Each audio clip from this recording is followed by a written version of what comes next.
with two big returns and two big title matches. NXT was pretty good this week. Stay tuned for more. This is your NXT review.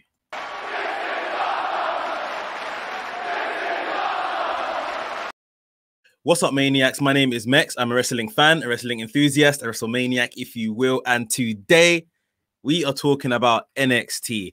Like I said in the intro, it was a pretty good show for me, better than the other Wednesday night show being AEW this week. I really enjoyed NXT this week, and we saw our champion return, Finn Bálor. He brought back some friends as well that are apparently dead. It was a really, really good show. We had a championship match of the North American Championship. We had the Women's Championship all on the line, and I'm going to get into it right now. So stay tuned. And guys, this is the channel for WWE and AEW reviews and other shows. A lot of new programming coming soon. So if this sounds like the place for you, make sure you click the subscribe button. Make sure you hit the notification bell and everything here. I just want to bring everything to you guys. Like I say, a lot of new programming coming soon. Yeah, so make sure subscribe, hit the notification bell so you get notified every time I drop a new video. Ladies and gentlemen, without further ado, let's get into the review. And the show started with the same way the show started last week. North American Championship match. We had Leon Ruff defending the championship against Johnny Gargano. And this was a fun match. Again, a short match, but they allowed Leon Ruff to flex a bit more, if you want to put it that way. He kind of showed the ability that he has got in his locker. Even before the match, they were showing like a Leon Ruff package put together of, you know, what he's done before NXT and stuff like that. And Johnny Gargano came out and said, cut. No one wants to see this sort of thing, you know. So yeah, Johnny Gargano still being the heel in this whole situation. Leon Ruff was in the ascendancy to start off with, but Johnny Gargano soon fought his way back into the match. And the match actually ended because Leon Ruff was really, really on the ropes, looking like he was going to lose. Damian Priest came out, caused a distraction to Johnny Gargano. Johnny Gargano eventually got over it and then got stuck back into the match. At a point in the match, Damian Priest noticed, nah, this isn't going to go well. Leon Ruff rolled to the outside. Damian Priest says, sorry, kid. He punches Leon Ruff in the face. This obviously forms a disqualification. So Johnny Gargano wins by disqualification. However, this isn't, or in fact, no, sorry, Leon Ruff wins by disqualification, but retains the title anyway, because the title can't change like that.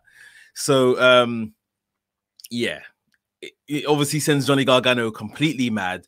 Damian Priest basically puts the belt around Leon Ruff's head, carries his limp body to the top of the entranceway, and then they go backstage, and Johnny Gargano is furious.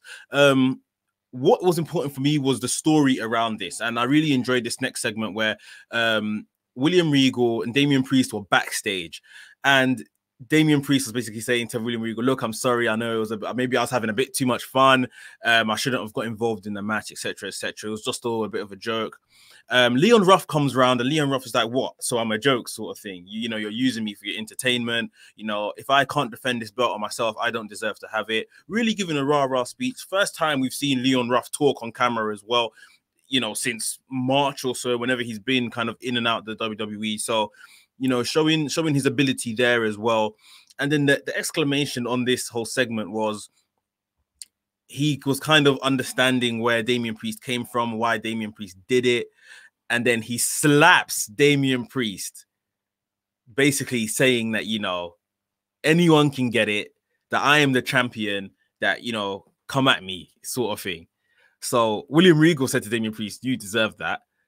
And he did it in a way. So Leon Ruff showing that he's not going to be a pushover as champion, which was really good. Like I said, it was a pretty good match and segment put together.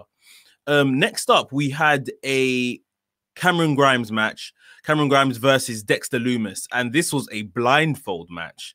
So they both wore like black linen bags maybe over their head, and yeah, they were supposed to have the wrestling match.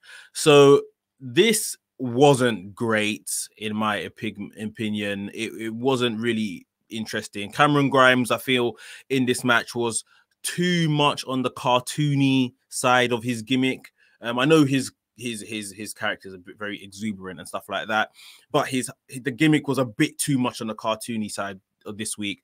With the bag on his head, Dexter Lumis didn't move at all for like the first 5 minutes of the match.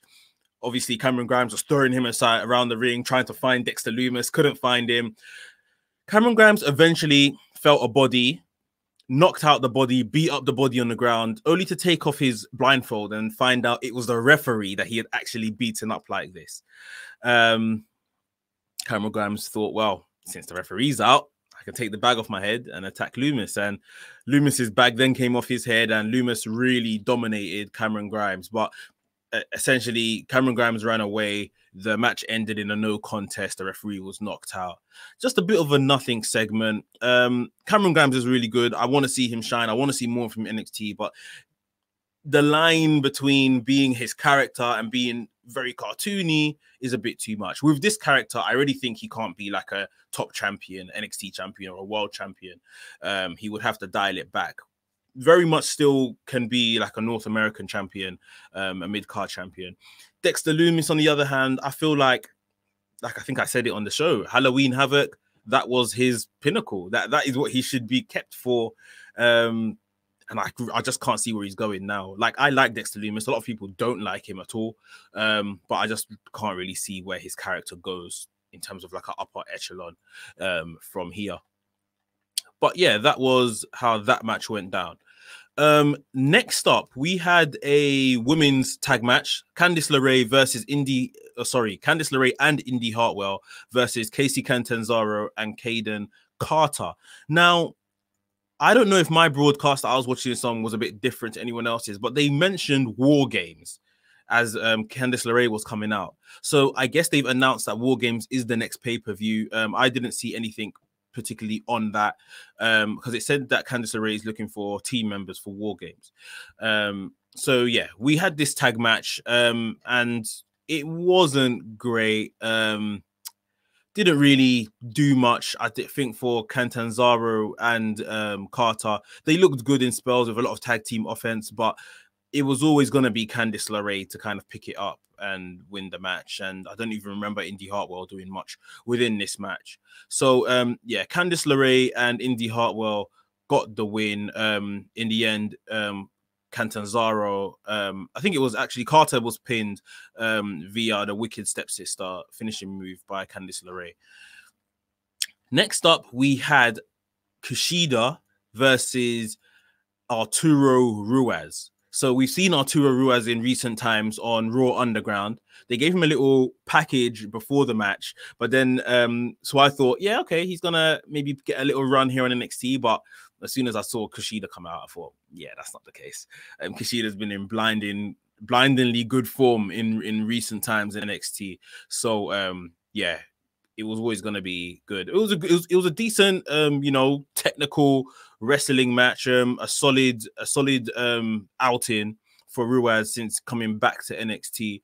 But yeah, Kushida won in the end, and Kushida won with a really nice submission pinning combination where Ruas just couldn't get out of it, sort of thing. It was really good, and when he released him after the 3 count, he was really frustrated with himself, and it wasn't showing signs of pain, but just showing signs of frustration, like his limbs were completely tied up and actually couldn't get out of this, which I thought was a really interesting way to end the match.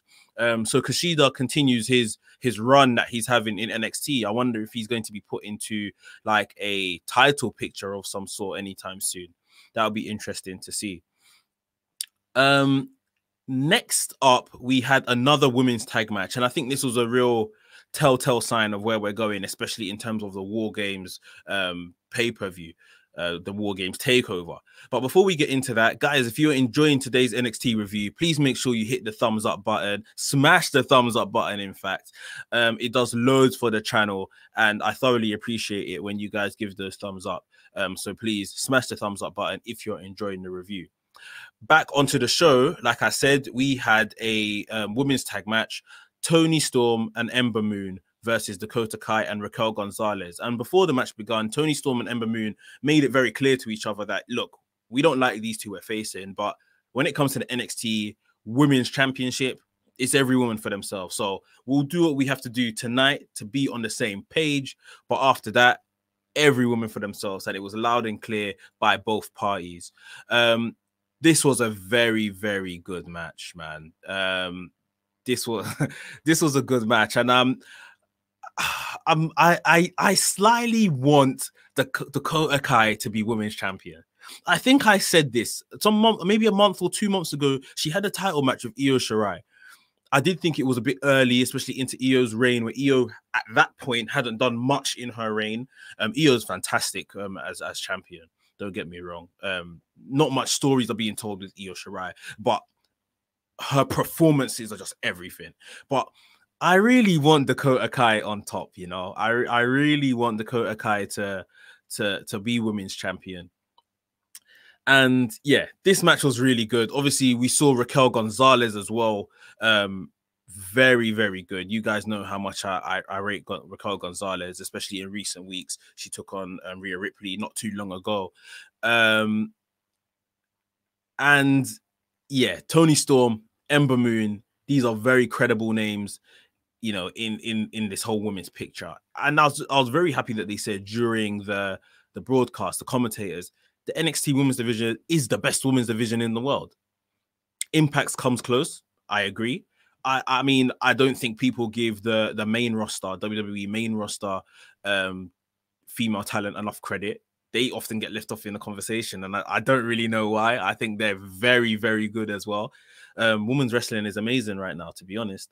But yeah, this match is fantastic. You have to go watch it. This is probably NXT match of the week, to be honest. It was just a very, very good match and very good story told.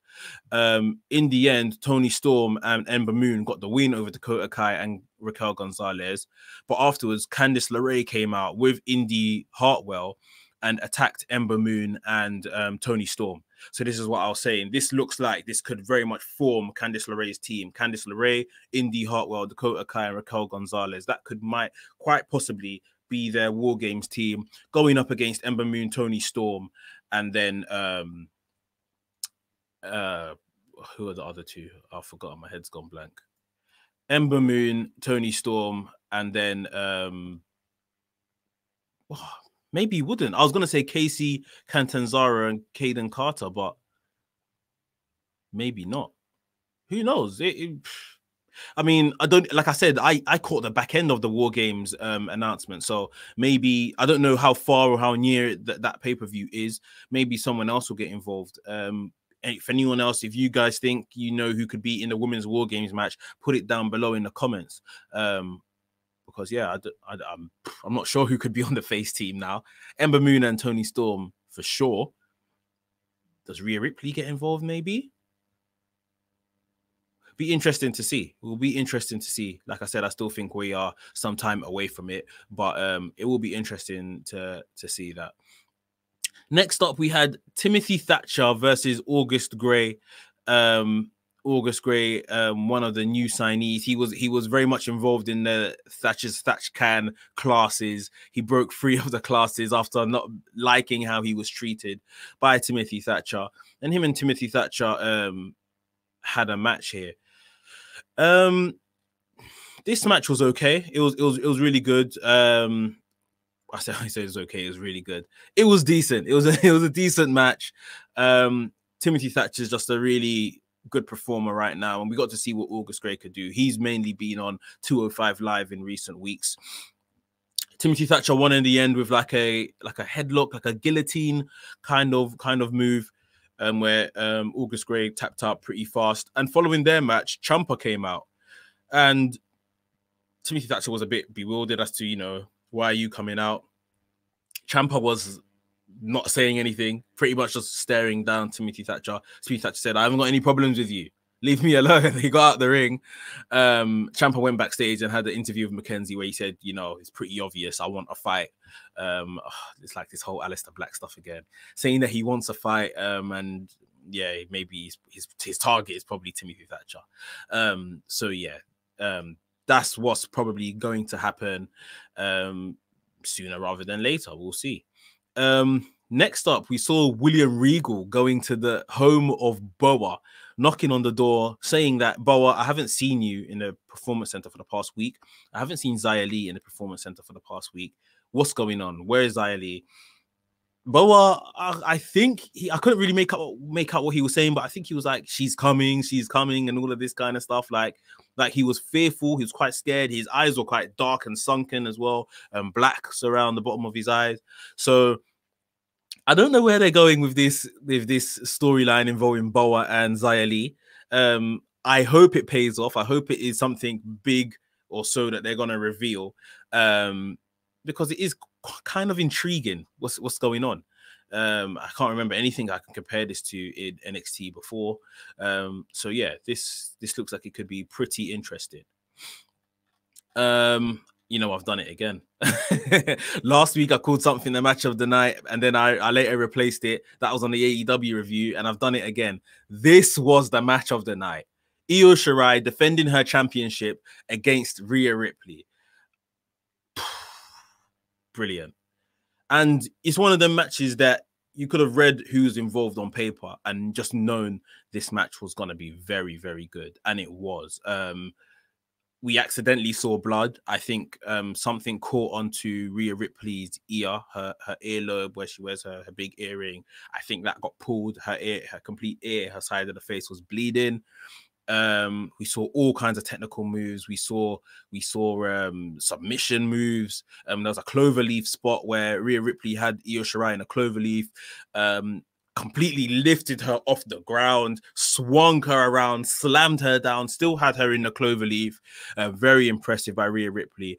Even the tail of the tape before the match, I was laughing my head off when it showed their heights.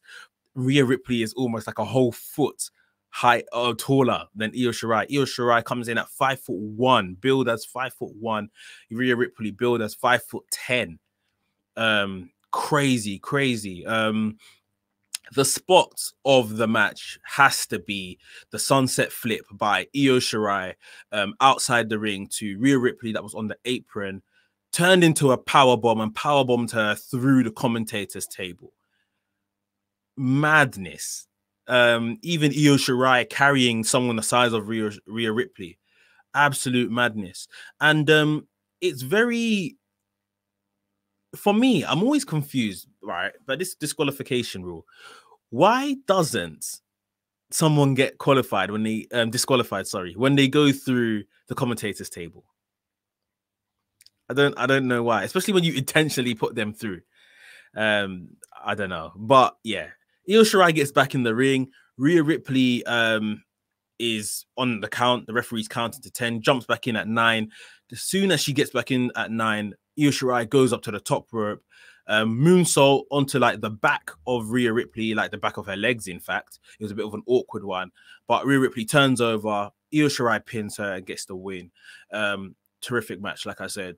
After the match, we saw a bit of respect by Rhea Ripley being shown, a handshake, a hug, saying, she is, Io Shirai is the one that called her out and said, I want to face the best. Rhea Ripley stepped up, gave her best, and Io Shirai beat her still. So, yeah. Io Shirai now looking dominant. She's not really been put in a story as such, but still, facing the best, putting on the best matches. We know she's one of the top female performers in the world, and she's showing it. She's absolutely showing it in recent times, in her recent defenses. Last but not least, we have Finn Bálor back on NXT. He came in straight after the Io Shirai segment. No music, no nothing. Straight into the ring. Picks up the mic, congratulates Io Shirai, and obviously says he is back. Didn't say much before the so-called kings of NXT, Pat McAfee, Danny Burch, Oney Lorcan, and Pete Dunne enter the arena. And Pat McAfee is just giving it the large as per usual. And the first thing I saw, which got me so excited, I wish I recorded a reaction. Pete Dunne, empty-handed, staring down Finn Bálor. I said, God, are they gonna give us Finn Bálor versus Pete Dunne? I would pay for that. I want to see that. That is the match I want to see. They didn't really go that angle. Pat McAfee was telling Finn Bálor, look, we've won the tag belts. We run this place now, in case you didn't know. That belt you've got, the NXT Championship, hand it over to us. It's ours now. Finn Balor was less than convinced. And just a point on Finn Balor, you can see that he is still harboring pain in his jaw. I think he said in his promo he has about 3 plates in his jaw. So I don't think he's ready. He's probably ready to come back on screen, probably ready to come back and can do promos and things like that, commentary maybe. But yeah, it doesn't look like he's ready to fight yet. He still looks in a bit of pain, especially in the face. But he said, look, it's easy to run the place when the cat's away, you know, the old saying that when the cat's away, the mice come out to play. Finn Balor said, the cat is home. And look who the cat dragged in. Undisputed Era. They were back. They weren't dead. Pat McAfee kept making references. Adam Cole, dead. Kyle O'Reilly, dead. Robert Fish, dead. Roderick Strong, dead. In comes the Undisputed Era. They looked brilliant in all new black hoodies. I need to get myself one of those. Black jeans. They look serious. They came into the ring and completely battered the kings of NXT all around the ring area. I wanted more. The broadcast cut off. That was NXT done for the week. I wasn't ready for it to be done. I wanted more. It was a really good show, a really good exclamation point finishing promo segment for the show. Like I said, I want Pete Dunne versus Finn Balor. That would be good for me. You know, this by the way, Undisputed Era versus Kings of NXT looks like that will be the War Games match for the men. I think we predicted that some weeks ago. That will be a good match. But Pete Dunne versus Finn Balor after, for me, maybe when Finn Balor's fit and ready, that is the match for me. I want to see that. And Wade Barrett, that is on commentary, said he's not around next week. And instead, they're going to have a guest commentator who's going to be Kevin Owens. Now, obviously, that will be post-Survivor Series as well. So Kevin Owens will be on NXT next week.